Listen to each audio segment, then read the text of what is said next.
Great. Bienvenue à ce premier webinaire ESTIM 1 intitulé Fondements de la stimulation électrique en pratique clinique. Sur le panel, vous avez Nate et Valérie qui seront les co-présentateurs. Valérie principalement. Alors, le webinaire va se tenir pendant la prochaine heure et sera déroulé comme suit. Nous avons une première en premier lieu, l'accueil, et puis on va fixer les objectifs de la formation. On va parler des perspectives historiques et l'évolution de l'électrothérapie de manière générale. On va parler des concepts fondamentaux, à savoir les tensions, le courant, les résistances, les fréquences, les impédances. Nous allons aussi parler des principes de sécurité et des indications et contre-indications de l'électrothérapie. Ensuite, nous aurons un aperçu sur les applications cliniques, la gestion de la douleur, la rééducation musculaire, la cicatrisation des plaies. Bienvenue à cette formation organisée par Global Physio Training. À vous, Monsieur Valérie. OK. Donc, salut à tous une fois de plus et désolé pour le retard. Pour les raisons techniques, on a dû traîner un peu. Donc, sans plus tarder, on va commencer. Donc, dans la première partie du cours de ce webinaire, comme vous pouvez le voir à l'écran, ce sont les objectifs. Donc, cette session, elle a pour objectif de vous donner une vision claire et structurée, c'est-à-dire d'où vient l'électrothérapie, comment est-ce qu'elle fonctionne, comment l'utiliser et dans quelle situation il y a des indications et des contre-indications. Donc,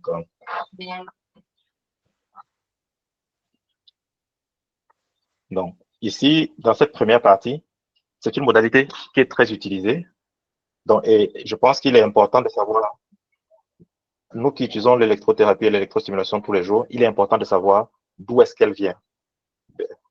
Donc, l'une des choses qu'il faut comprendre sur l'électrothérapie, c'est que l'utilisation de l'électrothérapie date depuis l'Antiquité.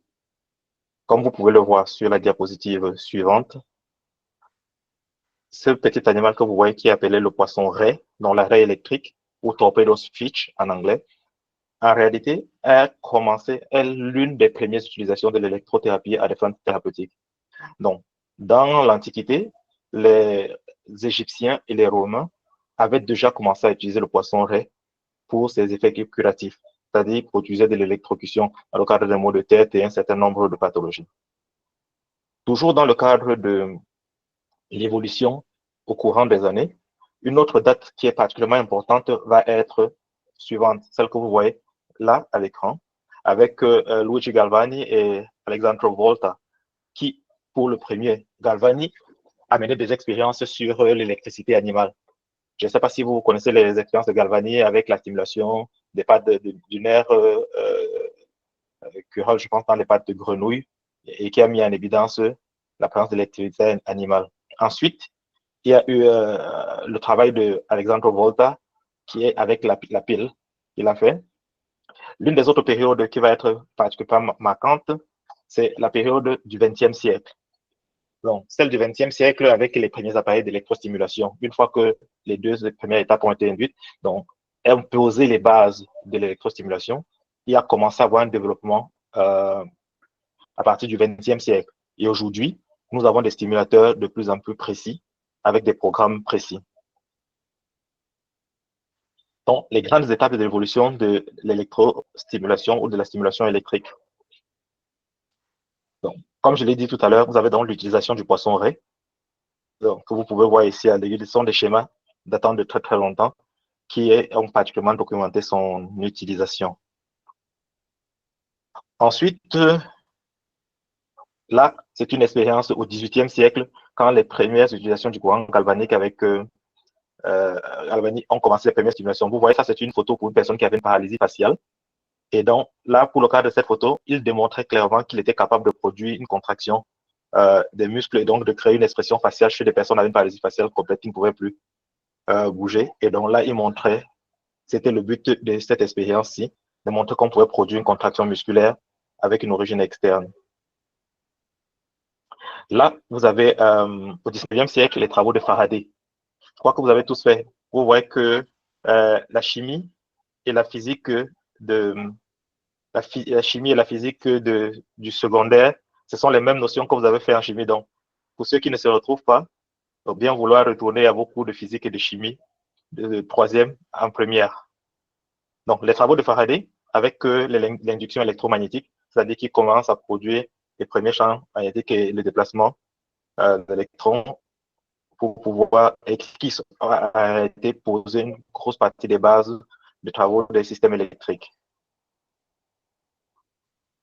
Ensuite, au XXe siècle, à la suite de ça, on a le XXe siècle toujours dans le cadre de l'évolution. Donc, comme vous avez vu, on est allé de l'Antiquité, là, on est déjà au XXe siècle. Il y a le développement des premiers appareils TNC-EMS, mais qui sont d'une certaine, qui sont plutôt rudimentaires. Et aujourd'hui, on a des appareils beaucoup plus précis avec des protocoles établis sur des évidences. Donc, voilà pour ce qui est de cette partie. Donc, dans la partie qui suit, dans cette partie, nous allons couvrir les concepts fondamentaux. Donc, pour comprendre l'électrostimulation et le courant électrique, il est particulièrement important de comprendre les concepts qui sont directement liés au courant électrique, parce que le courant électrique est la base de l'électrostimulation. Donc, des notions particulières comme le courant, la tension et la résistance. Je vais vous donner juste une minute pour vous penser à ces trois concepts-là. Pour vous, est-ce que ça vous rappelle quelque chose? Le courant, la tension, la résistance, et puis plus tard, je vais ajouter deux autres notions qui sont la fréquence et l'impédance. Vous avez probablement vu la notion de fréquence sur vos stimulateurs. Donc, parlons de ces deux notions-là. Donc, ces concepts fondamentaux. Bien, dans cette première partie, la tension. C'est quoi la tension? La tension, en réalité, c'est, comme vous le voyez sur l'écran, la tension, c'est la force qui pousse les charges électriques à travers un circuit. Elle est mesurée en volts. C'est-à-dire, par exemple, dans votre prise, quand on vous dit que le courant dans notre prise, c'est 220 volts, c'est la tension. Ce n'est pas le courant qui est 220 volts. C'est la tension. C'est un courant qui a une tension de 220 volts. C'est pour ça que sur vos appareils électriques également, vous avez cette possibilité-là. L'intensité que vous montrez qui est faite en volts, et puis vous verrez la notion suivante. Donc, on est capable de réguler la force qui pousse les charges dans un circuit électrique. La deuxième notion, la notion d'ampère. Donc, le courant lui-même,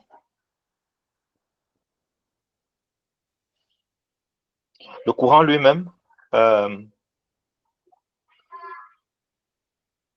représente le flux de charge électrique dans un circuit. Il est mesuré en ampères, comme je peux vous le dire déjà auparavant. Ensuite, vous avez la notion d'ohm. La notion de résistance qui est mesurée en ohm. Pourquoi est-ce que cette notion de résistance est particulièrement importante? Tout à l'heure, je vais faire une corrélation. Donc, la résistance du courant, à la résistance au courant électrique, ce sont les forces qui opposent la pénétration du courant électrique dans un matériau. Dans le cadre de l'électrostimulation, le matériau en question sont les tissus biologiques. Et il faut savoir que chaque tissu biologique a une résistance au courant en particulier. Les tissus gras, les os, les muscles, la peau, chacun a une résistance qu'elle oppose à la pénétration du courant. C'est-à-dire quand vous posez vos électrodes sur la peau, sur un endroit qui a beaucoup de graisse, sur un endroit qui a juste des os, et ainsi de suite, la résistance au passage du courant va être différente. C'est pour ça que vous avez souvent, juste pour faire une corrélation clinique rapide, vous avez une personne grasse sur qui vous posez l'électrostimulation. Très souvent, avec elle, vous êtes obligé de monter l'intensité pratiquement jusqu'au maximum pour avoir la première contraction visible. Alors que sur les personnes fines, vous avez une réaction qui est presque immédiate. C'est à cause de la résistance et donc du type de tissu. Chez la personne grasse, le tissu adipeux pose plus de résistance. Et donc, cette résistance de tissu-là est mesurée en ohm. Tout à l'heure, au cours de la présentation, je vous ferai voir un tableau qui vous donne des indications sur la résistance des différents tissus biologiques. Ici, il faut comprendre le principe d'interconnexion entre ces différents concepts-là. Donc, la relation entre la tension, le courant et la résistance est décrite par la loi d'Ohm. Exactement, je crois que vous la connaissez. Vous l'avez faite. Maintenant, nous allons passer sur les deux autres notions dont on a parlé, qui sont les notions de fréquence et d'impédance.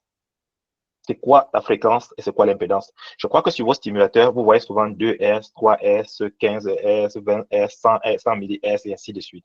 Ces notions de fréquence et d'impédance sont particulièrement importantes parce qu'en fonction de la fréquence, elles vont agir comme sur les tissus. La fréquence va déterminer la pénétration sur certains tissus. Donc la fréquence qui est en S, c'est le nombre d'impulsions par seconde.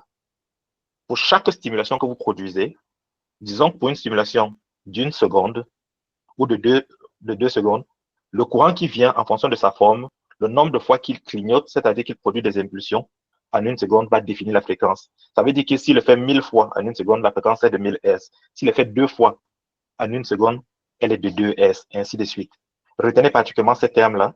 Vous allez comprendre quelque chose plus tard quand vous allez regarder vos stimulateurs ou quand on fera la pratique pendant le moment venu. La notion de fréquence est particulièrement importante. J'attire encore l'attention là-dessus. Donc, l'impédance, c'est la résistance des tissus, comme je l'ai dit, qui s'oppose au courant alternatif. Ces deux éléments modifient la tolérance et la profondeur d'action et l'effet physiologique. La profondeur de la pénétration du courant alternatif, donc qui est le courant qu'on utilise dans la plupart de nos stimulateurs.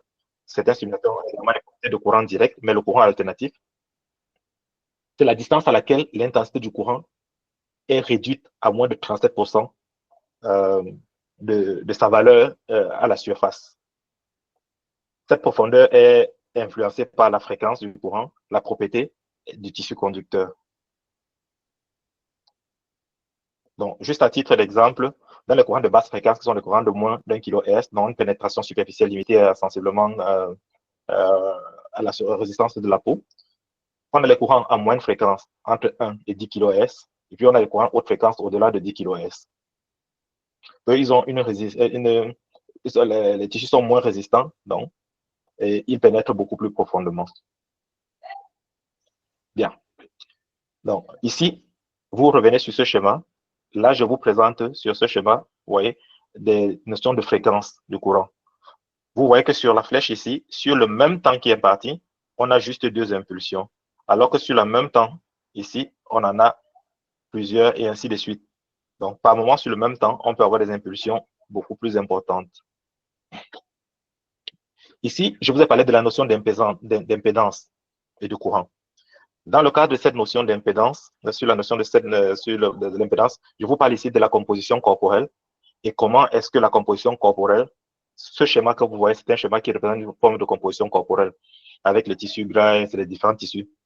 Donc, c'est juste pour illustrer le fait que la composition corporelle va jouer un rôle particulier sur la capacité à stimuler un certain type de tissu. Donc, si lors de votre stimulation électrique, vous ne prenez pas en considération la composition corporelle et donc l'impédance, ça veut dire que vous n'avez pas pris en considération la résistance à la pénétration du courant. Et si vous ne la prenez pas en compte, la qualité de votre stimulation va en être affectée. Par moment, vous allez être obligé de mettre l'intensité très, très, très haute pour avoir le moindre résultat. Donc, il faut comprendre pourquoi chez certains patients, dès que je mets à 2 ou à 3, j'ai de vives contractions, chez d'autres, j'en ai moins. Ce n'est pas la seule considération. L'état de stimulation nerveuse et la localisation en sont d'autres facteurs. La profondeur et la pénétration du courant. Donc, la fréquence et l'impédance affectent, comme je vous ai dit, la profondeur et la pénétration. Donc, ça, je l'ai déjà expliqué. Donc, je ne vais pas aller plus profondément là-dessus. Sur cette diapositive, je vous parle également de la tolérance, qui sont des facteurs qui sont affectés, qui sont des effets lors de votre stimulation qui sont affectés par l'impédance et la fréquence. Donc, un ajustement approprié de la fréquence et de l'impédance peut améliorer la tolérance des patients au traitement et à la stimulation électrique. Qu'est-ce que cela veut dire clairement? Vous avez des patients en réalité qui ne vont pas supporter la sensation que la stimulation va produire. Cela est très souvent dû à un mauvais ajustement ou à une mauvaise prise en considération de l'impédance de la partie de la peau sur laquelle, l'impédance du tissu sur lequel vous produisez votre stimulation. Donc, il faut savoir qu'en fonction de l'impédance et de la fréquence que vous allez utiliser, si vous n'êtes pas sur la bonne fréquence, sur un endroit qui a une impédance particulière, la réaction sur la peau peut être très vive à cause de la résistance et donc produire un effet thermique ou un effet de non-tolérance. Donc, souvent, quand vous vous retrouvez dans ces situations cliniques-là, faites attention à la fréquence que vous utilisez si vous vous rendez compte que le patient a du mal à tolérer votre stimulation. Très souvent, c'est juste que vous êtes en train d'utiliser la mauvaise fréquence. Du moment où vous n'avez pas de contrôle sur la composition corporelle et que vous devez stimuler ce tissu-là en particulier, s'il y a une fréquence particulière, vous n'avez pas l'effet que vous voulez et que le patient se plaint, très souvent, ça veut dire que vous n'êtes pas en train d'utiliser la fréquence appropriée. Donc, les effets physiologiques. Les variations de fréquence, comme je l'ai dit, et d'impédance, influencent les effets physiologiques observés lors de la stimulation électrique dans les tissus.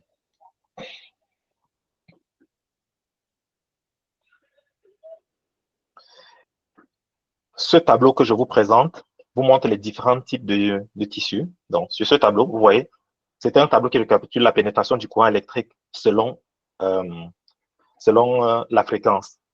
Je vais prendre dans la première partie. Donc, vous avez ici l'impédance dont je vous ai parlé tout à l'heure, qui est la résistance en ohms. Ici, vous avez les différents tissus. OK? Ces différents tissus-là, vous pouvez les voir. Donc, ils sont cités. Vous avez là la peau, les muscles, les os, le sang et la lymphe. Et ensuite, vous avez les tissus adipeux, donc les graisses. Et donc, dans la première partie, vous allez voir les différents paramètres et leur influence. Dans la première partie, ici, on va commencer avec la peau. Vous voyez l'impédance de la peau, c'est-à-dire la résistance à la stimulation électrique. La peau a une résistance à l'électricité qui est l'une des plus hautes du corps humain, avec entre 1000 et 5000 ohms de résistance. Donc, la peau est la première barrière. Et c'est pour ça que plus tard, quand on va développer un peu plus dans le cadre de la stimulation électrique, il sera particulièrement important pour vous de comprendre comment réduire l'impédance de la peau. Je vais entrer très rapidement là-dessus parce que je voudrais que cette formation ait une connotation, directement quelque chose que vous puissiez relier à votre pratique clinique. La peau se renouvelle très constamment. Et au-dessus de la peau, on a des facteurs qui vont accentuer la résistance de la peau. Déjà, la peau elle-même a une résistance très importante, comme vous pouvez la voir. Vous voyez qu'une résistance, elle est très élevée, entre 1000 et 5000 ohms. Et si en plus de ça, les facteurs qui sont externes à la peau, vous ne les prenez pas en compte lors de vos stimulations, c'est pour ça que vos électrodes se détruisent et ne mettent pas long. C'est pour ça que votre stimulation n'est pas bonne. C'est pour ça que le patient reçoit souvent, il vous dit souvent que ça pique, ça brûle. C'est à cause de la résistance de la peau et des facteurs qui augmentent l'impédance de la peau. Et parmi les facteurs qui vont augmenter l'impédance de la peau, il y a les peaux mortes qui sont à la surface de la peau. C'est pour ça qu'il faut savoir préparer la peau lors d'une stimulation. Le poil, les poils, c'est-à-dire les patients qui sont velus, le poil va être un facteur qui va augmenter l'impédance de la peau. Donc, c'est pour ça que chez des personnes qui sont particulièrement velues, il est important, dans le cadre de la préparation à l'électrostimulation, de raser carrément cet endroit-là pour réduire l'impédance de la peau. Il est important de nettoyer avec une substance alcoolisée. Pourquoi? Pourquoi une substance alcoolisée ou du savon lavé? À cause du gras. Le sébum qui est produit à la surface de la peau, les huiles avec lesquelles vos patients se sont oints, sont des éléments qui sont très peu conducteurs et qui ont une forte résistance. Si vous mettez vos électrodes dessus, alors vous contribuez à augmenter l'impédance de la peau et à réduire la qualité de votre stimulation. Donc, la préparation de la peau, qui est le premier élément de contact de l'électrostimulation, est cruciale à la pénétration du courant. Donc, ça veut dire que si vous ciblez une structure qui est en dessous de la peau et que vous n'avez pas préparé la peau suffisamment pour réduire son impédance et faciliter la pénétration de votre stimulé, alors vous courez le risque d'avoir une stimulation de très mauvaise qualité ou pas suffisamment profonde et qui n'atteindra pas le tissu cible dans l'effet physiologique. Donc, je ne vais pas rentrer dans plus de détails, donc je parle d'ici de l'impédance de la peau, vous voyez. Sa conductivité. La peau est très faiblement conductive. Je sais que vous savez en électricité ce qu'on appelle la conductivité d'un matériel. C'est sa capacité à transporter le courant électrique.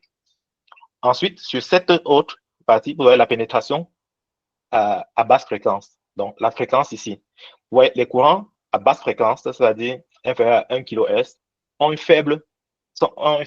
la peau a une faible pénétration. C'est-à-dire, elle est la barrière principale. La pénétration des courants à moyenne fréquence, c'est-à-dire entre 1 et 10 kHz, elle est moyenne. Ça veut dire que les courants de moyenne fréquence pénètrent mieux la peau que les courants à basse fréquence. Les courants à haute fréquence, au-dessus de 10 kHz, ont une pénétration élevée de la peau. Ça veut dire que ces courants-ci sont ceux qui vont pénétrer plus facilement la peau par rapport au courant à basse fréquence, aux faibles fréquences, la pénétration de faibles fréquences, de moyenne fréquence ou de haute fréquence. Donc, la remarque que vous pouvez faire, c'est que la forte résistance, donc la peau a une forte résistance capacitative au courant à basse fréquence, donc aux stimulations à basse fréquence. Donc, on retient simplement que pour des stimulations à basse fréquence, la peau va induire une forte résistance. Maintenant, si on revient sur le muscle, vous voyez sa résistance, il n'est qu'entre 200 et 500 ohms. Quand vous comparez à la peau, la conductivité, le muscle est un bon conducteur. La pénétration au courant de basse fréquence, elle est bonne. La pénétration au courant, aux stimulations de moyenne fréquence, elle est très bonne. Et au courant de haute fréquence, elle est excellente. Donc, le muscle est très réactif aux moyennes et hautes fréquences. Ensuite, les os. L'impédance des os est très élevée, au-delà de 10 000 ohms. C'est-à-dire que l'os ne conduit quasiment pas de courant électrique. Sa conductivité, elle est très faible. Vous voyez que c'est encore plus de résistance que la peau en elle-même. Bon, dans notre cas, je fais une petite divergence très rapide. Pour cette formation, vous vous posez forcément la question, mais comment est-ce que nous allons stimuler les os, les muscles et ainsi de suite. Ce n'est pas très important pour cette formation parce que cette formation va se limiter à la stimulation par électrode de surface. Mais ce n'est pas la seule que le kinésithérapeute est capable de faire. Nous sommes capables de stimuler le muscle directement, par exemple, comme dans le cadre de l'électrode dry needling, dans lequel on utilise des aiguilles avec lesquelles on traverse la peau et on les insère dans le muscle. Ça veut dire que pour une stimulation efficace, si j'ai des problèmes avec une forte résistivité de la peau, je peux utiliser une aiguille que je plante directement dans le muscle. C'est comme ça qu'on est capable d'agir sur le muscle. Je peux utiliser une stimulation une aiguille qui me permet de traverser la peau, le muscle et de toucher un os. C'est comme ça que je peux créer une stimulation osseuse directement. Donc, c'était juste pour que vous compreniez pourquoi est-ce que j'ai mis ça dans votre diapositive et que je vous fais comprendre quelle est la conductivité et l'impédance de différents tissus.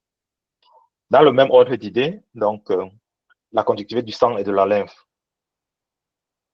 Particulièrement, le sang et la lymphe, ils ont une faible impédance.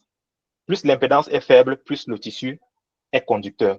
Il faut savoir que la conductivité est inversement proportionnelle à l'impédance ou à la résistance. C'est-à-dire que plus un tissu a une impédance élevée, moins il est conducteur. Plus un tissu a une impédance faible, plus il conduit le courant électrique.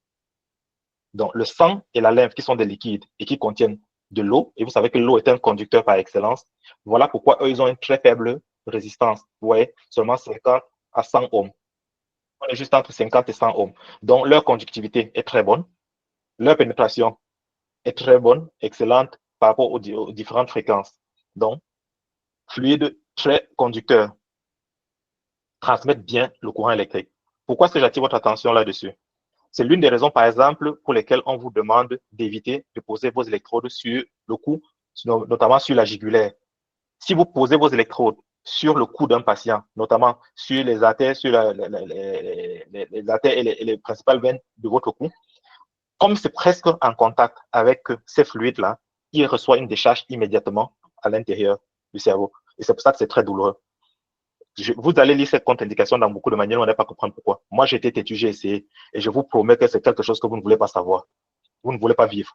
Moi, j'ai fait l'erreur de l'essayer, même avec juste 1 ou 2 volts d'intensité, 2 ampères, vous le sentez passer. Donc, évitez de le placer sur les principales veines et artères du cou, qui sont parmi les plus grosses et les plus superficielles. L'effet que vous avez produit sur le patient, je vous dis, c'est quelque chose qui ne sera pas prêt d'oublier. Enfin, on va parler des derniers tissus qui sont parmi les tissus qui nous intéressent particulièrement parce qu'ils sont parmi les plus superficiels, les tissus adipeux. Vous voyez que leur impédance est moyennement élevée, c'est-à-dire que ce ne sont pas de bons conducteurs. Leur conductivité est faible ou moyenne, comme je vous ai dit. Aux fréquences moyennes, la conductivité est moyenne, la pénétration est moyenne. Aux fréquences basses, la conductivité est moyenne. Aux fréquences moyennes, la conductivité, la pénétration est moyenne, mais elle est bonne aux hautes fréquences. Ça veut dire que si vous devez faire, par exemple, de la stimulation sur un patient qui est sur un patient qui est corpulent ou bien qui a beaucoup de tissu adipeux, ou sur des parties de notre corps. Vous êtes d'accord avec nous que chez les hommes comme chez les femmes, la représentation des tissus adipeux n'est pas la même. Donc, en fonction de la position, l'endroit où vous utilisez, faites très attention à la stimulation, à la fréquence, au type de fréquence que vous utilisez. Ça définira la pénétration, la capacité à traverser donc ce type de tissu-là. Bien. Donc, ici, c'est à peu près donc, je vois quelqu'un qui lève la main. De toute façon, si c'est quelqu'un qui est en train de lever la main, les questions vont se faire à la fin. Notez les questions si vous les avez, s'il vous plaît. Les questions, on va les prendre à la fin. Donc, ici, c'est une diapositive ici qui nous donne une petite vue de l'interaction des tissus, Donc, la stimulation nerveuse, la dépolarisation des nerfs entraîne une contraction des muscles essentielle pour les mouvements. Donc, ce sont les stimulations en fonction des cibles. Donc, la dépolarisation des nerfs entraîne une contraction des muscles essentielle pour le mouvement et la fonction. On a l'effet bioélectrique dans le cadre des interactions du courant et des tissus. Parce que c'est ce que cette diapositive représente. Elle élabore sur l'interaction entre le courant et les tissus. Donc, l'effet bioélectrique. Les effets bioélectriques incluent la cicatrisation des tissus, la régulation de l'inflammation, la contribution à la guérison et à la récupération. La stimulation musculaire, elle va entraîner l'élévation directe, l'activation directe des fibres musculaires et qui permet de reposer, rapidement et efficacement. Souvent, elles sont utilisées dans le cadre de la rééducation physique. Et enfin, on a la modulation de la douleur, particulièrement, avec les deux théories que vous connaissez particulièrement, la théorie du portillon et la théorie endorphinique. Nous développerons particulièrement sur ces thèmes-là dans les formations, les webinaires à venir. Donc, dans cette partie-ci, nous allons parler de la sécurité et des indications et contre-indications de l'électrostimulation. Donc, avant toute séance, il est particulièrement important de vérifier le matériel. Dans le cadre de la sécurité, avant toute séance, voici quelques étapes que je vous recommande particulièrement. Donc, avant toute séance, il va être particulièrement important de vérifier le matériel, vérifier les câbles, la qualité des électrodes, adapter les réglages du patient et une surveillance continue est essentielle durant la stimulation.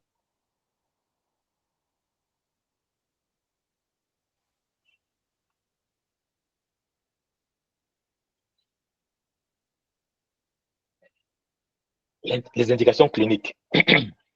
L'électrothérapie est indiquée dans de nombreuses situations.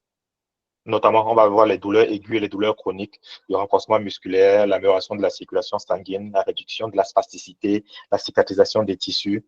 En fait, je vous montrerai tout à l'heure au moins 10 indications de la stimulation électrique. Parce que je vais m'arrêter juste une seconde, juste pour qu'on on visualise ça. Si je vous demande, pour vous, kinésithérapeute, en pratique clinique, quelles sont toutes les indications que vous pouvez citer dans le cadre d'une stimulation électrique? Pour vous, quelles sont les conditions dans lesquelles vous utilisez la stimulation électrique? Je pense que 80% du temps, c'est pour produire une contraction musculaire. Et peut-être 50, on va dire 50% produire une contraction musculaire et 50 autres % du temps, c'est juste pour produire un effet antalgique. Donc, 80% des kinésithérapeutes, d'après la plupart des études, utilisent l'électrostimulation seulement pour ces deux indications-là.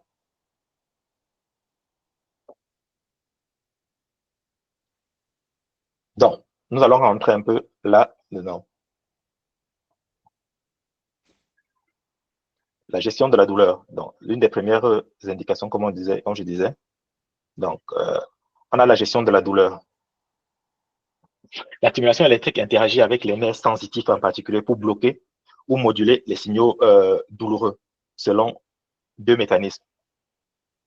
Donc, ça, c'est Dans le cas pratique de l'utilisation antalgique de l'électrostimulation, deux méthodes. La théorie des portillons dans le gate control, qui est donc via les TENS haute fréquence. Et donc, chaque fois que vous dites TENS, et ça c'est quelque chose sur lequel je voudrais attirer l'attention parce qu'il y a beaucoup de mislanguage dans l'utilisation de l'électrostimulation. On dit j'utilise le TENS. Non. Le TENS n'est qu'une modalité dans le cadre de la stimulation électrique qui représente un type de courant d'une certaine fréquence. On ne parlera de TENS que pour des courants entre 80 et 100 Hz qui ont un but antalgique. Parce que ces courants et ces fréquences-là, sur ces endroits-là, dans ces modes, vont avoir un effet dans le cadre de Gate Control Theory, dans la théorie des portillons. C'est par ce mécanisme-là que ces types de courants TENS vont aider à annihiler la douleur. Le deuxième truc, c'est la libération des endorphines via des courants à basse fréquence. Vous voyez, des courants à basse fréquence entre 2 et 10 Hz. C'est-à-dire qu'en fonction du type d'antalgie, de mécanisme antalgique que vous voulez induire, vous pouvez choisir des fréquences entre 80 et 100 Hz pour agir sur la théorie des portillons, ou vous pouvez utiliser la stimulation endorphinique, la libération endorphinique, en utilisant des courants entre 2 et 10 Hz. Ça veut dire quoi, très clairement? Pendant que vous avez avec un patient, si vous voulez produire un effet antalgique, vous pouvez décider de comment est-ce que son corps va réagir, simplement en jouant avec la fréquence sur vos stimulateurs. Et c'est pour ça qu'il sera important plus tard, je vous montrerai comment est-ce qu'on choisit un stimulateur. Parce que la plupart d'entre vous, quand vous voyez stimulateur, vous en achetez simplement. La plupart de vos stimulateurs ne sont pas capables de vous produire la modulation des fréquences. Ce sont des fréquences qui sont déjà préfaites. Donc, vous voyez donc quel est l'avantage d'avoir un stimulateur sur lequel je peux moi-même moduler mes fréquences.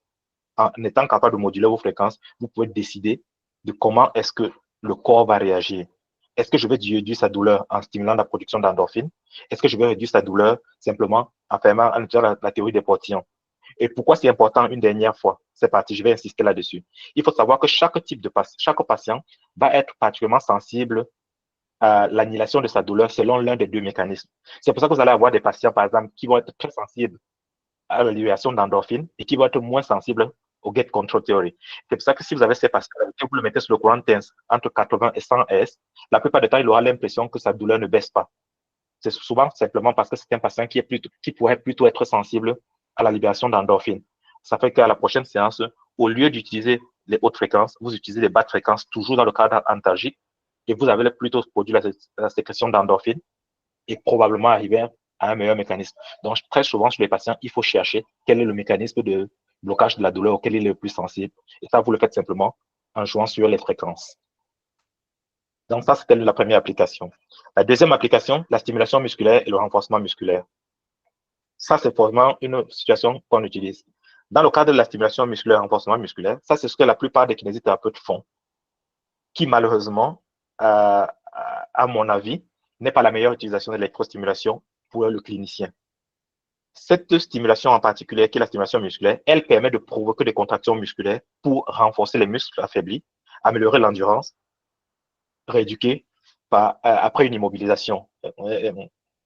Pourquoi est-ce que j'insiste là-dessus? Vous allez voir tout à l'heure, je vais parler d'une autre forme de stimulation électrique musculaire, mais qui a une différence pour le kinésithérapeute qui est un spécialiste de la fonction.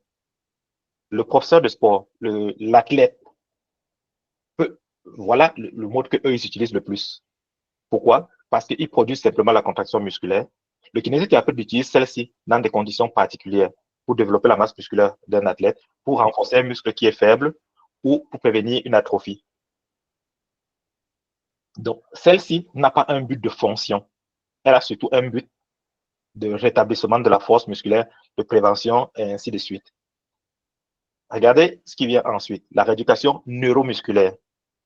Ici, si vous regardez par exemple cette image, elle n'est pas très différente de l'image précédente. Si je reviens à l'image précédente, vous voyez, c'est toujours sur un muscle,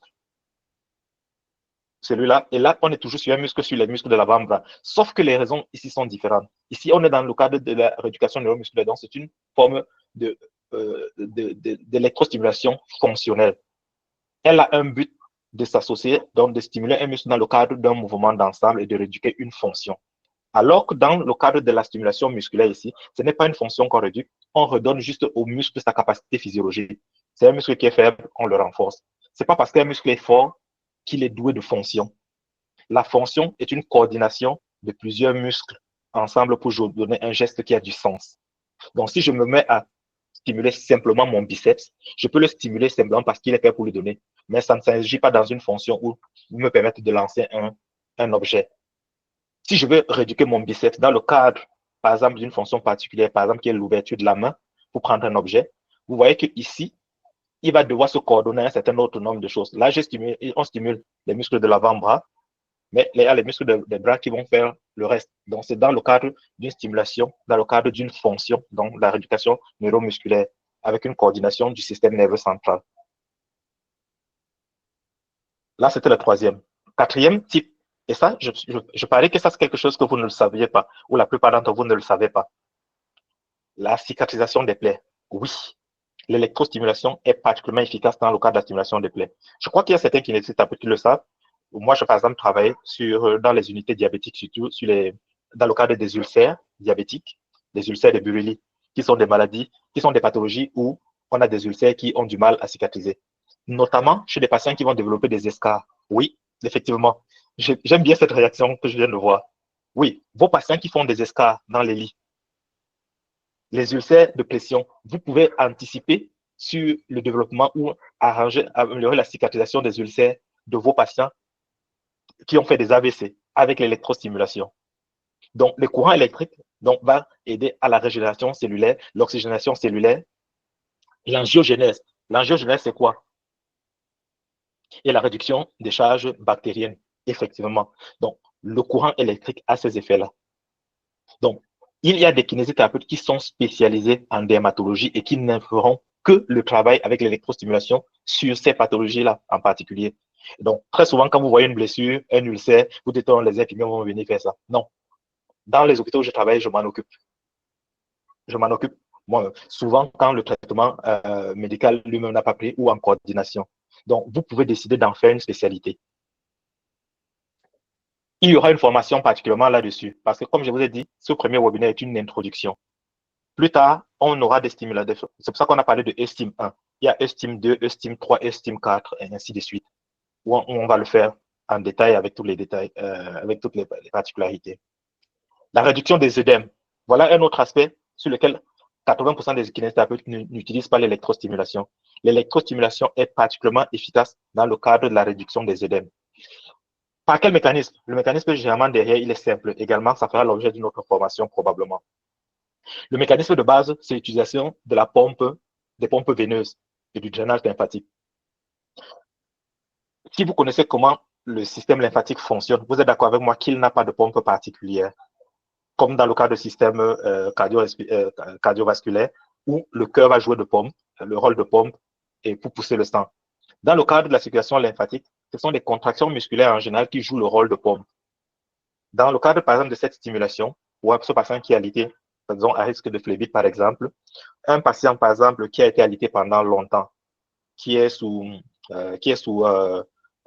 anticoagulants, vous pouvez utiliser l'électrostimulation pour prévenir la contraction de caillots. Vous connaissez très bien ça chez les patients alités, dans le cadre des patients qui ont fait des AVC. Très souvent, on vous demande de faire un certain test sur le mollet pour vous assurer qu'il n'a pas de thrombose dans le pied. L'électrostimulation, non seulement peut être due pour prévenir l'apparition de thrombose, mais peut également être utilisée pour réduire la prévention des œdèmes.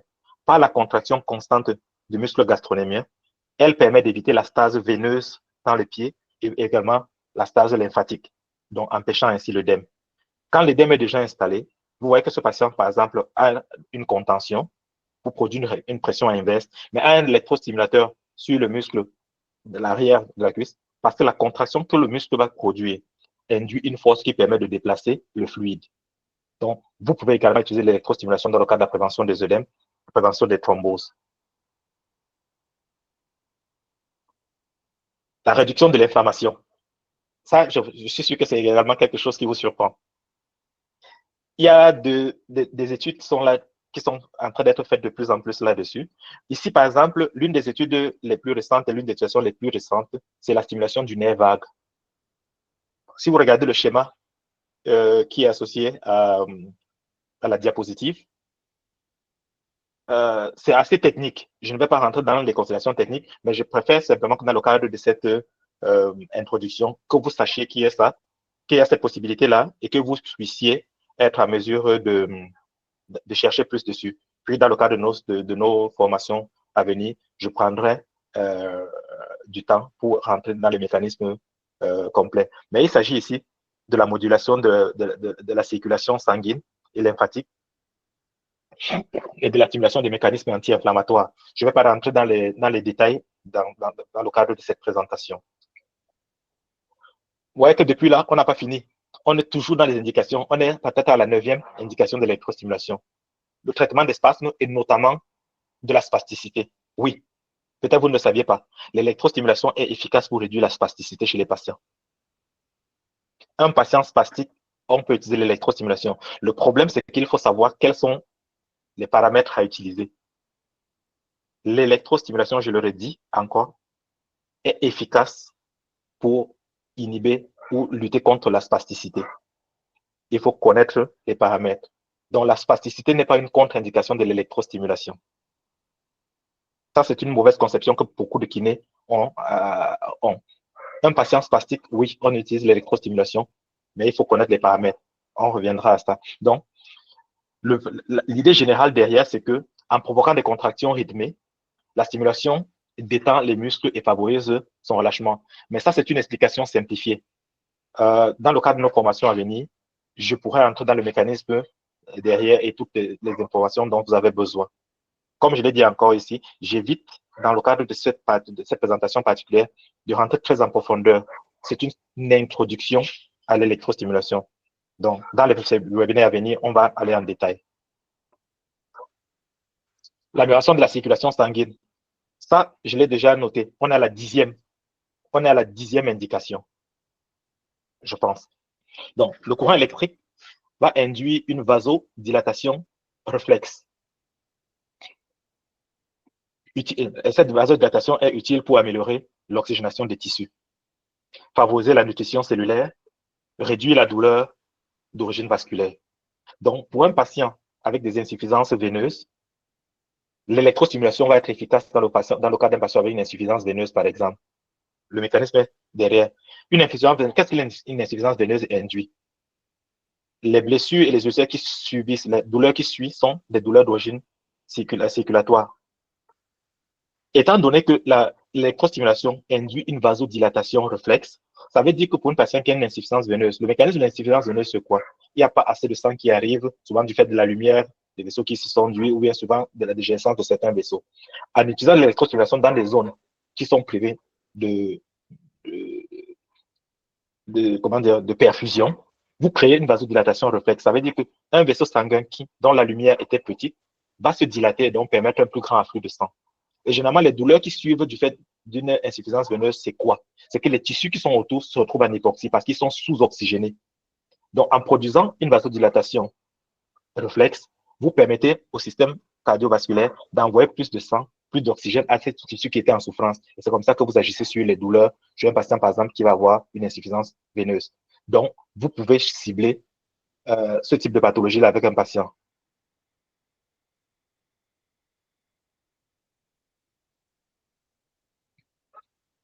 Enfin, la prévention de l'atrophie musculaire, ça, je l'ai déjà évoqué. Donc, ça, c'est peut-être la 10e ici. Oui, vous pouvez utiliser l'électrostimulation principalement pour prévenir l'atrophie. Ça veut dire quoi? Très souvent, et ça, je vais insister là-dessus, le kinésithérapeute n'a pas qu'un rôle. Vous savez qu'en tant que kinésithérapeute, vous n'avez pas simplement un rôle, en tant que kinésithérapeute, vous n'avez pas simplement un rôle de sapeur-pompier. C'est pour ça que le plus vite vous agissez, le mieux il vaut. Beaucoup de vos patients qui font un AVC, qui font un certain type de paralysie, qui vont du fait d'une fracture, généralement, l'atrophie qui se produit est l'un des responsables de la perte de la fonction. Donc, si vous agissez en amont en utilisant l'électrostimulation, je prends l'exemple d'un patient qui a un plâtre chiropédieux et qui a par exemple le quadriceps qui est libre. Si vous le laissez immobiliser, le moment venu, la rééducation à la marche est plus compliquée. Alors que si vous prévenez l'atrophie qui va être induite, ça vous réduit le temps de votre rééducation plus tard. Donc, n'attendez pas qu'on ait enlevé son plâtre. C'est à vous d'expliquer aux autres que je vais agir en avant. S'il ne peut pas bouger, le chirurgien ne veut pas qu'il bouge, alors vous pouvez bouger le muscle de façon artificielle avec un électrostimulateur.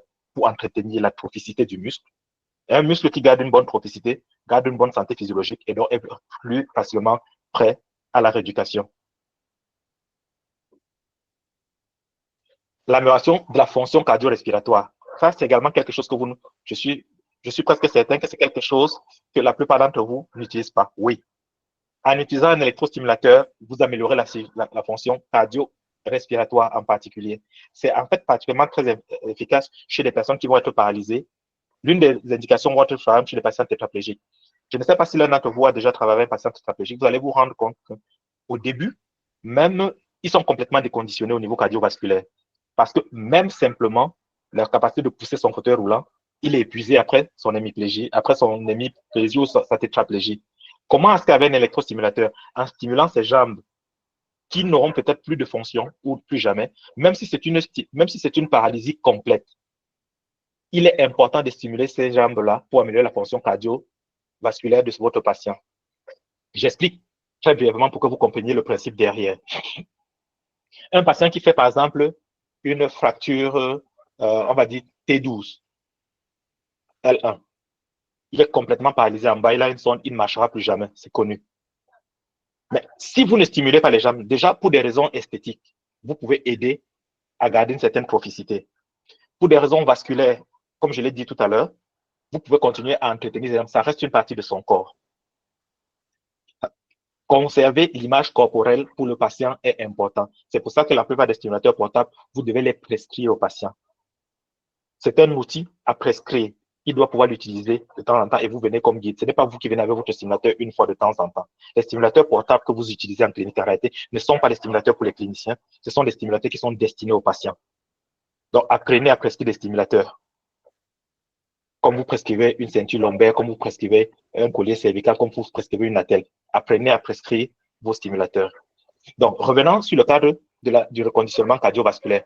Comment est-ce que, par exemple, chez un patient qui est tétraplégique, la stimulation électrique va contribuer à améliorer sa fonction cardiovasculaire? Le principe derrière est relativement simple. Je vous ai expliqué clairement tout à l'heure les effets physiologiques de l'électrostimulation, la dilatation réflexe, la contraction musculaire. Plus un muscle contracté et plus il reste avec une certaine proficité, plus il a besoin d'être nourri.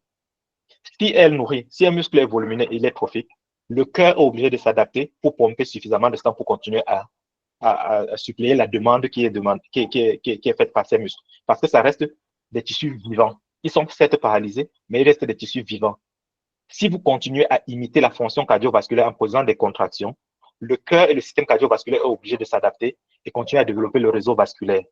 Si le réseau vasculaire continue à se développer dans ses jambes, alors le cœur est obligé de se développer pour pouvoir pomper suffisamment fort pour assurer la demande.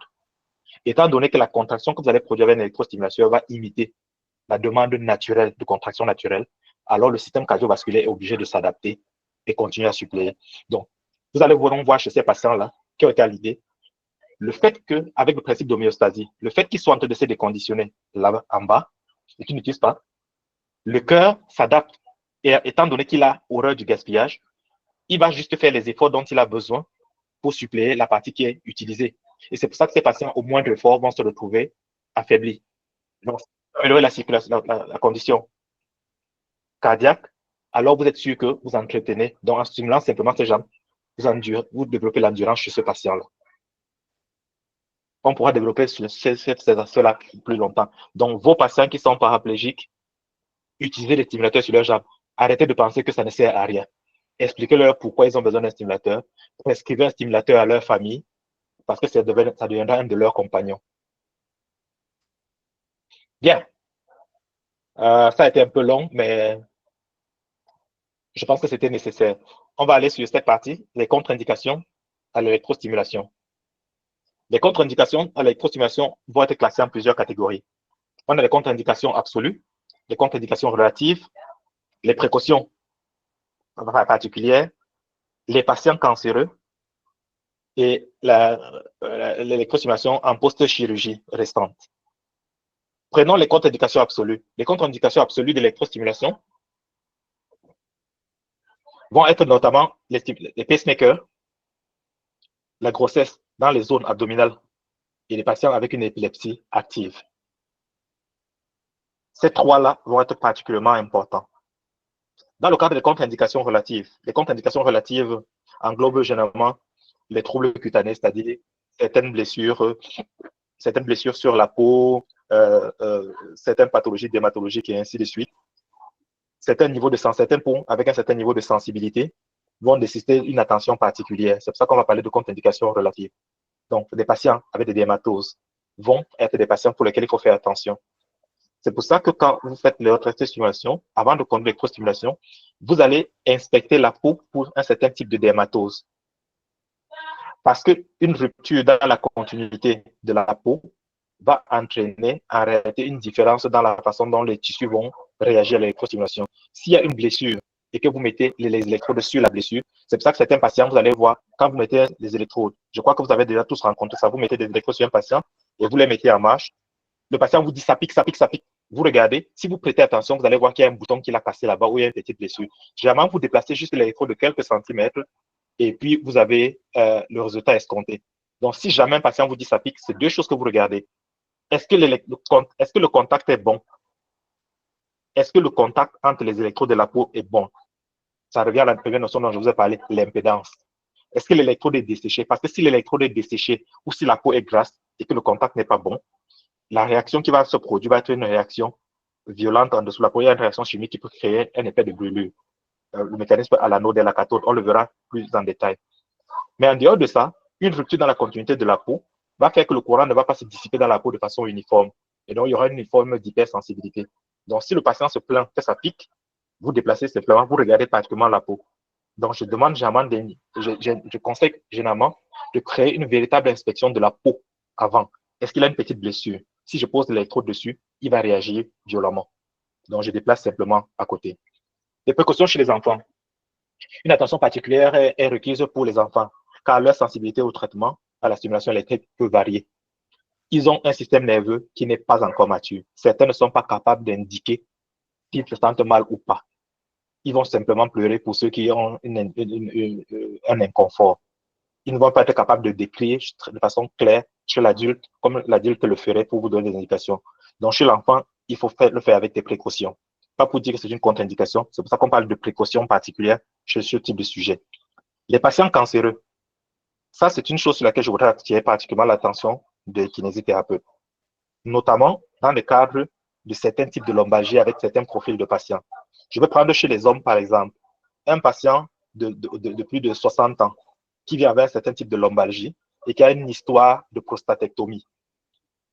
Aujourd'hui, le nombre de prostatectomies et de complications métastatiques des cancers de la prostate sont de plus en plus nombreux. Avec un électrostimulateur, vous pouvez courir le risque d'accélérer le processus métastatique. Donc, faites attention. Beaucoup de ces patients-là vont venir avec des lombalgies, des douleurs lombaires quand les métastases ont commencé, la prostate ont commencé et sont en train de se diffuser. Si des métastases sont présentes et que vous utilisez un électrostimulateur, je vous ai parlé de l'effet physiologique de l'électrostimulateur tout à l'heure. Vasodilatation et autres. Vous allez nourrir les cellules cancérigènes et donc participer à enterrer votre patient. Faites attention chez les patients qui sont à profil de cancer.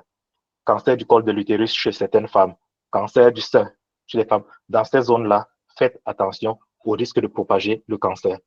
Vous connaissez l'effet que l'électrostimulateur est capable de produire. Donc, dans le cadre de la formation, j'ai une screening list qui a été préparée et qui vous permet simplement de cocher très rapidement et d'enregistrer au stade la procédure d'une électrostimulation. Elle sera disponible pour ceux qui seront à la formation en présentiel avec le manuel. Et donc, non, il y a la chirurgie récente. Qu'est-ce que j'ai fait? Voilà. Donc, la dernière partie, c'est les chirurgies récentes. Il est essentiel de faire preuve de prudence sur les patients post-chirurgie récente, car leur rétablissement peut être affecté. Pourquoi est-ce que je le dis? Un patient qui a une chirurgie récente, disons qu'on a fait une opération du genou de façon ouverte, les points de suture sont encore frais, et vous créez une contraction vive du quadriceps ou des ischio-jambiers, ça va induire une flexion articulaire importante et avec le risque de créer une ouverture des sutures. Un patient qui a une fracture qui a été, disons, avec suite à une ostéosynthèse. Bref, de façon générale, l'électrostimulation peut produire une contraction violente qui crée un étirement ou une flexion articulaire au-delà de la limite sans que le patient ne puisse avoir un contrôle et donc endommager la chirurgie. Donc, chez des patients qui ont une chirurgie récente, Tant que la chirurgie est fraîche, faites attention au type de contraction que vous produisez. Si elles sont violentes, la contraction musculaire peut induire des mouvements non volontaires et endommager des points de suture et d'autres, et même endommager. Dans le cas de certaines prothèses du genou, de la hanche, vous pouvez disloquer une prothèse simplement en produisant une contraction trop violente d'un muscle qui ne devrait pas se contracter. C'est pour ça que ça doit être progressif. Il faut faire attention. Bien. Donc, les principales applications cliniques de la stimulation électrique. Je vous en ai parlé tout à l'heure, mais ici, c'est juste les principales. Donc, on va dire la douleur, la rééducation musculaire et la cicatrisation des plaies. Donc, là, nous sommes pratiquement à la fin de notre présentation. Donc, je ne vais pas trop rentrer dans cette partie de la présentation parce qu'on a commencé avec un peu de retard, mais je vais dire juste quelques mots. Les douleurs lombaires avec le TENS à basse fréquence est utilisé pour soulager les douleurs en envoyant des impulsions électriques à faible fréquence. Le TENS, donc, va aider à réduire la perception de la douleur dans le cas de la douleur lombaire.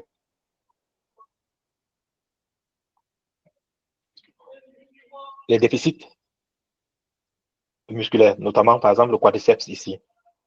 Si vous regardez sur cette image, vous voyez entre ces deux jambes, vous pouvez voir très clairement l'atrophie entre les deux jambes. Donc, si vous regardez au sol, vous voyez que les deux jambes sont au même niveau. Mais vous voyez la différence de niveau qui vous montre le déconditionnement qui s'est produit sur le patient ici. Donc, la stimulation musculaire électrique, EMS. Vous voyez?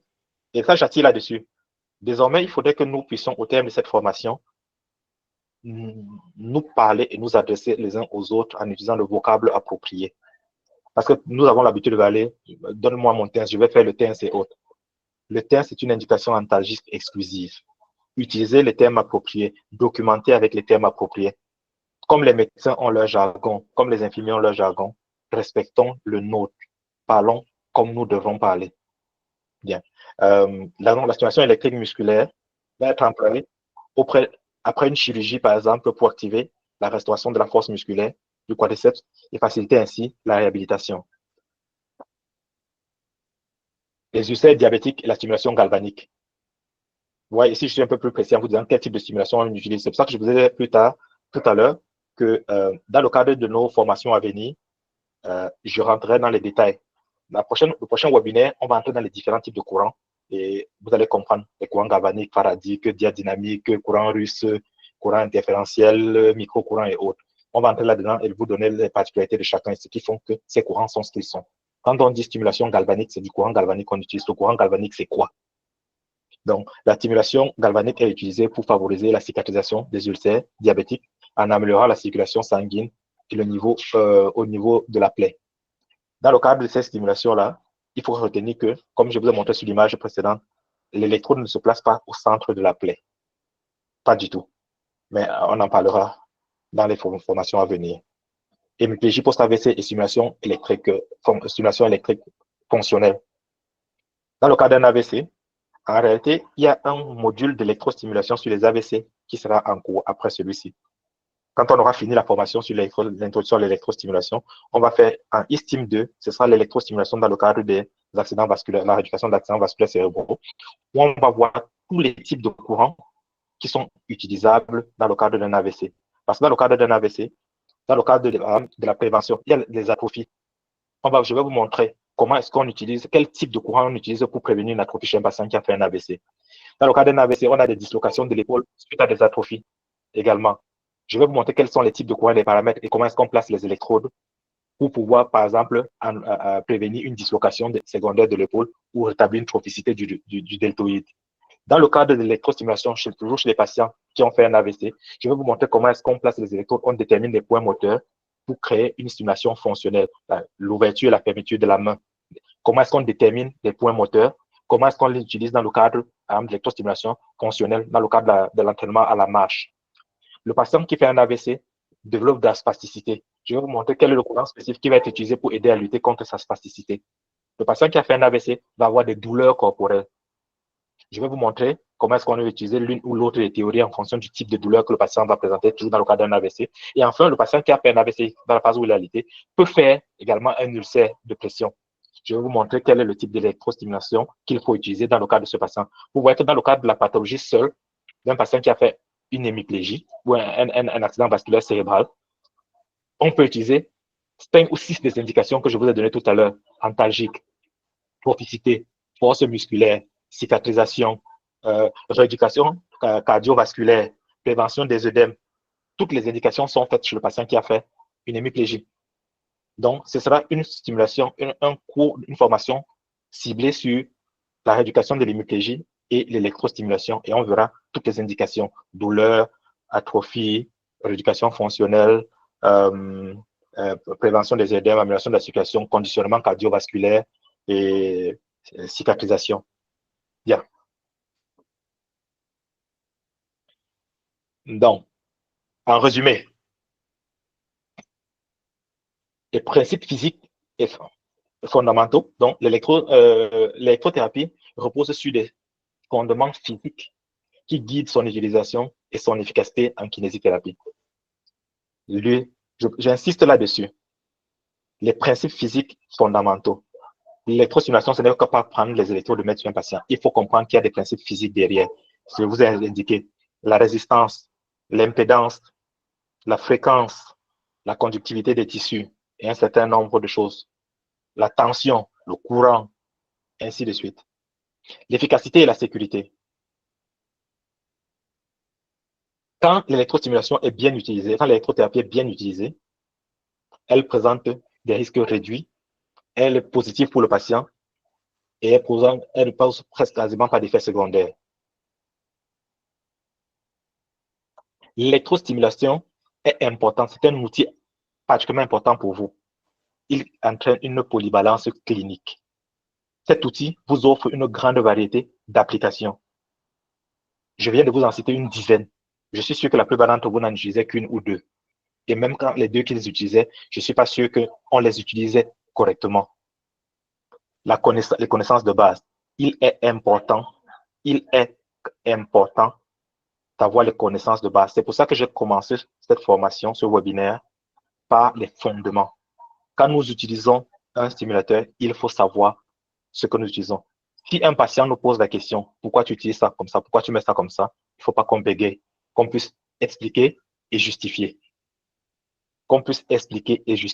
Donc, il est important d'avoir des connaissances de base, c'est-à-dire avant d'aborder les types de courants spécifiques qu'on va aborder dans le prochain webinaire, dans le webinaire suivant, on va aborder dans les détails les types de courants spécifiques, c'est-à-dire des courants russes, galvaniques, paradiques, diadynamiques, haute, basse fréquence, moyenne fréquence. Ça, c'est ce qu'on va faire dans le prochain webinaire. Leurs indications, contre-indications, effets, et ainsi de suite. Donc, ce webinaire avait également pour but de poser les bases pour pouvoir vous permettre, parce que ces notions-là ne vont pas être revues dans le prochain webinaire, elles vont être utilisées directement pour vous faire comprendre les spécificités de ces courants-là et leurs indications, ainsi que leurs effets cliniques.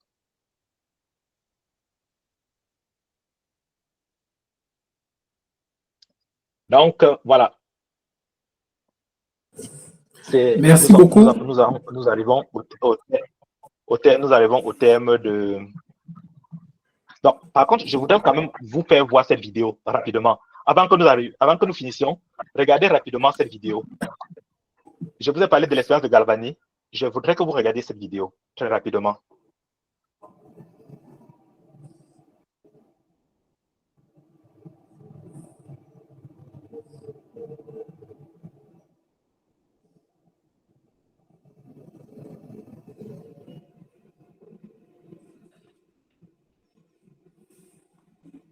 Oh, apparemment, la connexion bug un peu.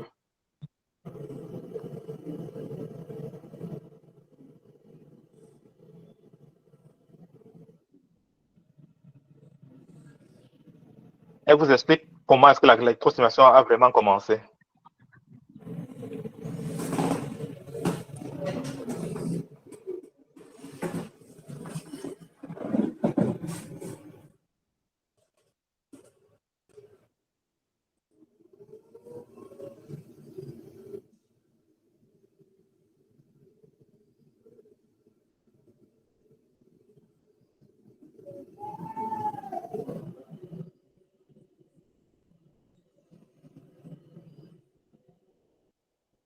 Une dernière vidéo qui va être encore plus importante.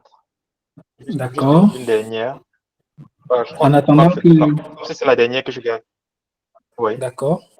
En attendant que la vidéo soit je pense que c'était chargée. la dernière. Oui.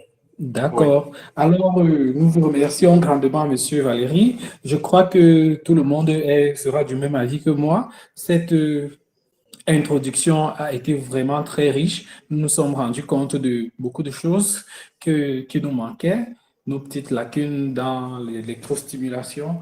Et tout ceci n'était qu'une mise en bouche.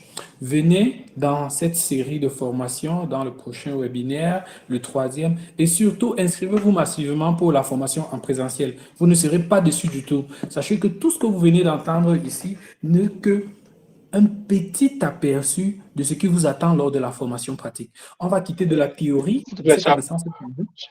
Charles, Oui, tu peux donner juste une minute. Je voudrais qu'ils écoutent ça et on va conclure. Une d'accord, minute, je on voudrais revient qu'ils sur écoutent la ça. vidéo. Et on écoute ensuite. Le son?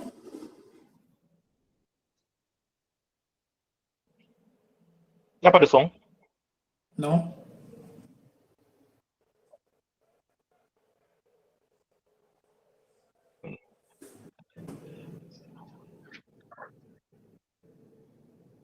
De toute façon, c'est écrit. Il y a un caption.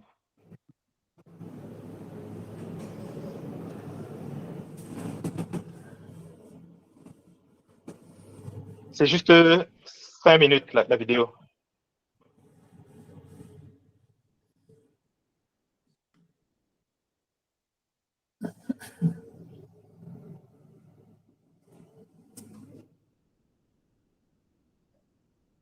Donc, ça, c'est quelqu'un qui reproduit l'expérience de Galvani. C'est vraiment la base de l'électrostimulation. Donc, là, ils font une insuffisance pour dégager les masses musculaires de la cuisse. Ce que vous voyez, c'est l'artère. Le cordon blanchâtre qui apparaît à la droite, c'est le nerf cural. Donc là, ils ont isolé à l'aide de la tige de verre, le nerf cural. Vous voyez, en pressant le nerf directement, il produit une contraction musculaire. C'est la stimulation mécanique. Donc, on peut produire une stimulation mécanique.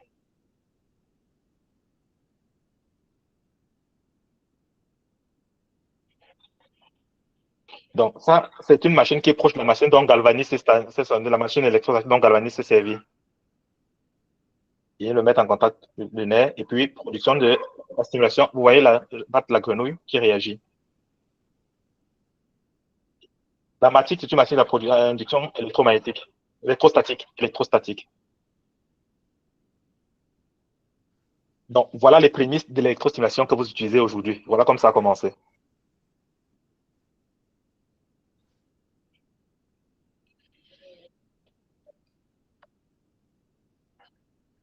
Donc, ici, Galvani veut savoir si les éclairs d'un orage peuvent produire le même effet.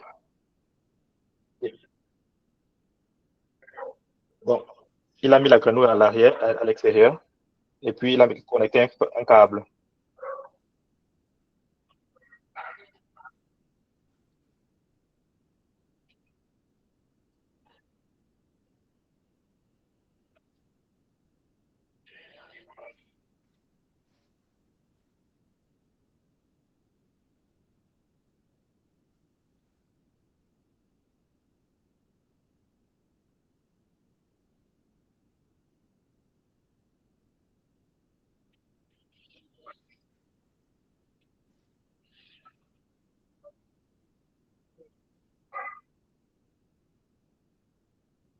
Là, plus de machine électrique.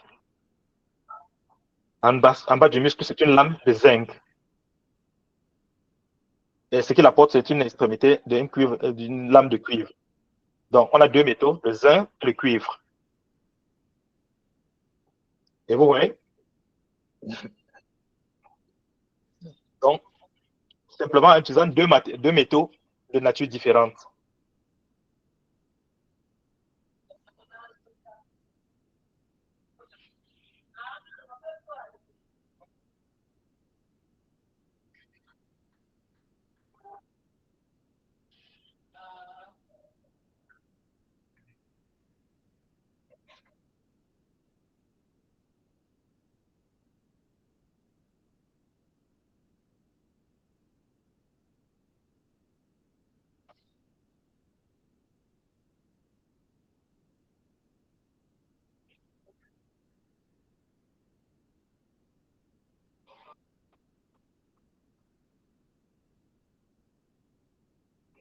passe le conflit Galvani-Volta. C'est parti, il y a le conflit entre Galvani et Volta.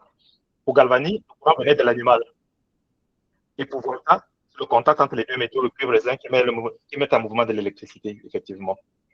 Donc Galvani, lui, pensait que c'était le courant qui venait de l'animal, alors que Volta dit que c'est le contact entre les deux métaux différents qui produisent ça. Voilà.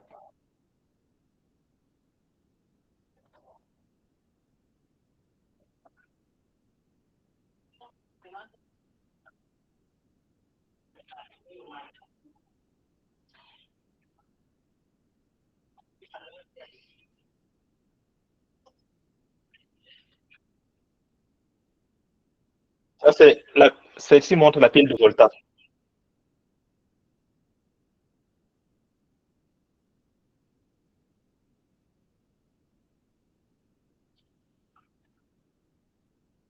Donc, vous comprenez donc que la pile que vous utilisez aujourd'hui, à l'origine, la création de la pile qu'on utilise pour alimenter nos appareils vient d'un conflit entre Volta et Galvani.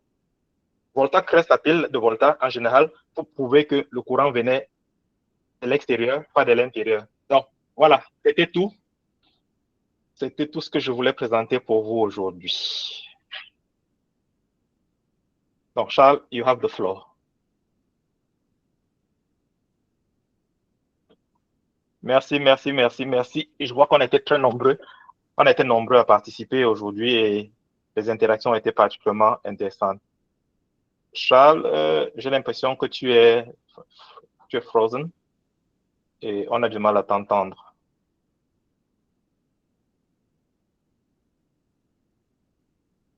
Donc, il y en a qui arrivent à la fin de la formation. Je ne sais pas si vous me suivez, mais Charles, toi, on a du mal à te suivre et ton micro, je crois, est coupé. Oui, c'est bon là, vous me suivez bien? Oui, là, on te suit maintenant. D'accord.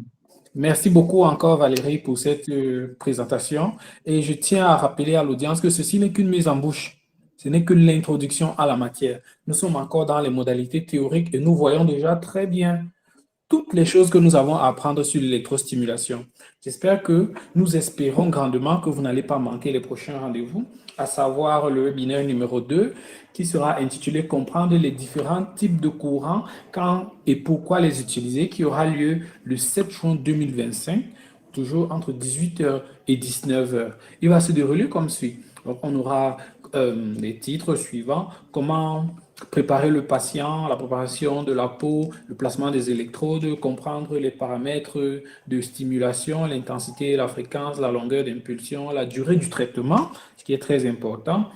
Comment ajuster les paramètres en fonction des objectifs cliniques, la douleur, la stimulation, la circulation et bien d'autres. Les erreurs courantes et comment les éviter. Questions, et puis on aura droit à des questions-réponses et puis sur une préparation de la formation en présentiel. Cela sera pour le deuxième webinaire. Nous aurons droit à un troisième webinaire qui sera le 28 juin 2025, qui sera intitulé Base pratique, mettre en place une stimulation électrique de manière sûre et efficace. Donc, le reste des informations vous seront transmises au fur et à mesure. Ne ratez pas nos rendez-vous. Inscrivez-vous massivement.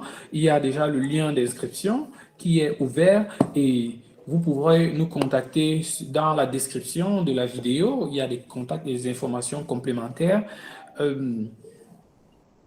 Et surtout, ne ratez pas le prochain rendez-vous. 7 juin, 18h.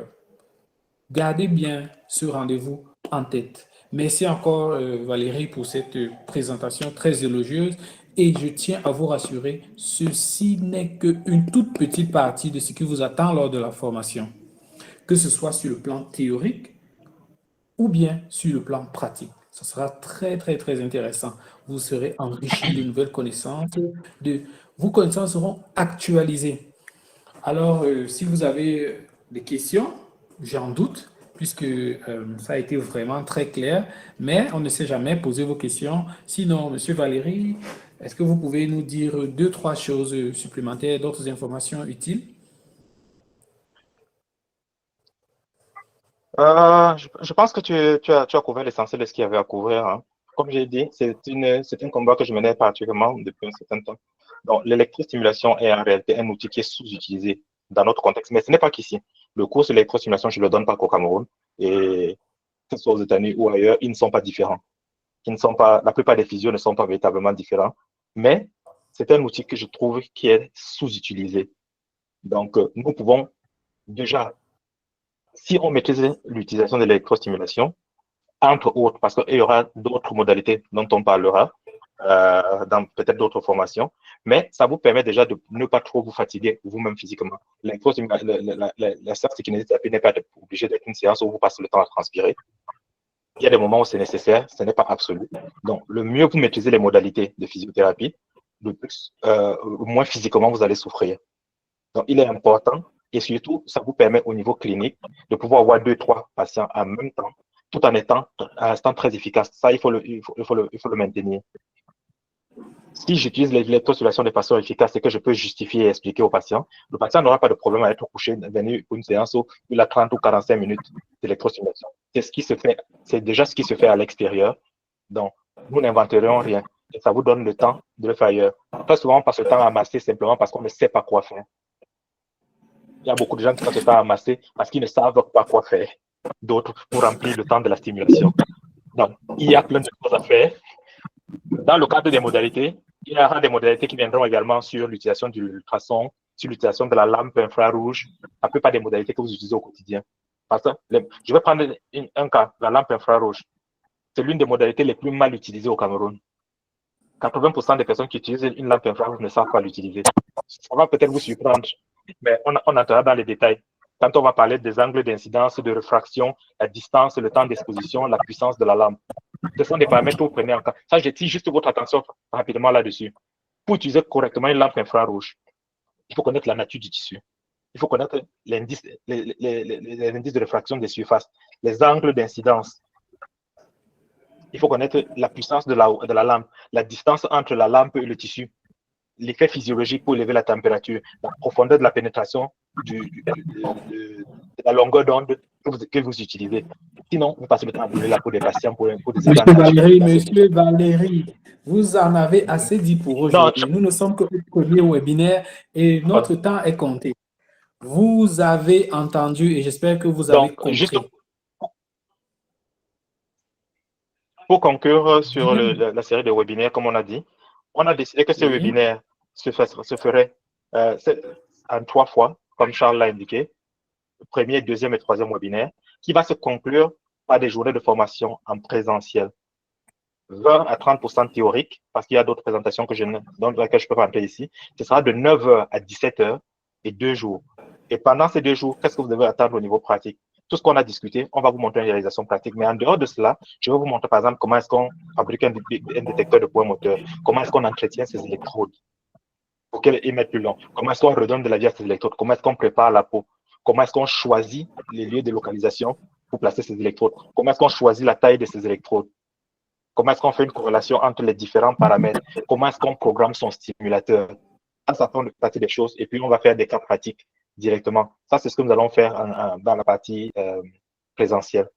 Et puis, bien sûr, il y a un manuel qui a été préparé qui sera distribué également à cet effet-là, qui va être un support clinique de tous les jours.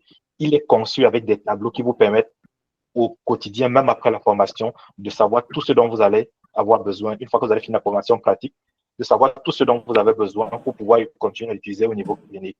À titre de rappel, la formation, elle est prévue au mois de juillet dans 4 villes. On va commencer à Douala, ensuite on va aller à Bafoussam, ensuite on va faire à Yaoundé et enfin on va finir à Maroua. Donc, merci encore à tous d'avoir été présents et j'espère que ça a été enrichissant pour nous tous. S'il n'y a pas de questions, on se dit à bientôt. Sinon, dans le pire des cas, sur nos plateformes, vous pourrez poser des questions. Quand la vidéo sera partagée sur nos plateformes YouTube et Facebook et ainsi de suite, au cas où il y a des difficultés, n'hésitez pas en commentaire, posez vos questions en commentaire quand la vidéo sera présentée. Ça nous permettra déjà d'enrichir notre chaîne YouTube, de nous encourager à produire plus de vidéos. Et puis, voilà quoi. Merci à tout le monde d'avoir pris part à ce premier webinaire. Nos encouragements et nos remerciements à notre présentateur du jour, M. Valéry. J'espère vraiment que vous avez pris des notes, vous avez bien compris les enjeux et nous nous disons à très bientôt. Rentrez, revoyez cette vidéo, consommez-la encore et encore, méditez bien sur tout ce qui a été dit, retenez tout ce qui a été dit, approfondissez vos connaissances et au prochain webinaire, nous allons davantage vous en donner. Et à l'atelier pratique, ça sera le summum, ça sera la fraise sur le gâteau. Nous espérons que vous serez massivement inscrits à cette formation. Vous-même, vous avez vu ce qui a été présenté aujourd'hui. Je crois que vous avez déjà une bonne idée de ce qui vous attend lors de la formation pratique en présentiel. Sur ce, on va se dire à bientôt. Mais on ne se sépare pas totalement. On reste en contact avec vous. Vous avez nos informations, nos contacts dans les descriptions. Vous connaissez comment nous joindre sur différentes plateformes. N'hésitez pas, que ce soit sur nos plateformes ou bien directement vers nous, posez vos questions. Nous sommes là pour vous. Et nous vous assurons que ceci n'est que le début du commencement d'un nouveau cycle, d'une nouvelle manière, d'une nouvelle approche dans la formation continue. Avec Global Physio Training, nous allons apporter vers vous, nous allons vous amener les outils les plus récents, les plus évidents, les évidences dans la pratique quotidienne de votre kinésithérapie. Nous allons vous rendre plus efficace, plus ergonomique, plus écologique, plus rentable. Donc, pensez-y très sérieusement et on va se dire Oui, à très bientôt. plus efficace et plus rentable. Tout à fait. OK, allez, portez-vous bien et puis n'oubliez pas, il y a le groupe Labs on Education. Si quelqu'un a des commentaires également, on peut continuer la discussion dans le groupe Labs on Education ce soir. Allez, portez-vous bien.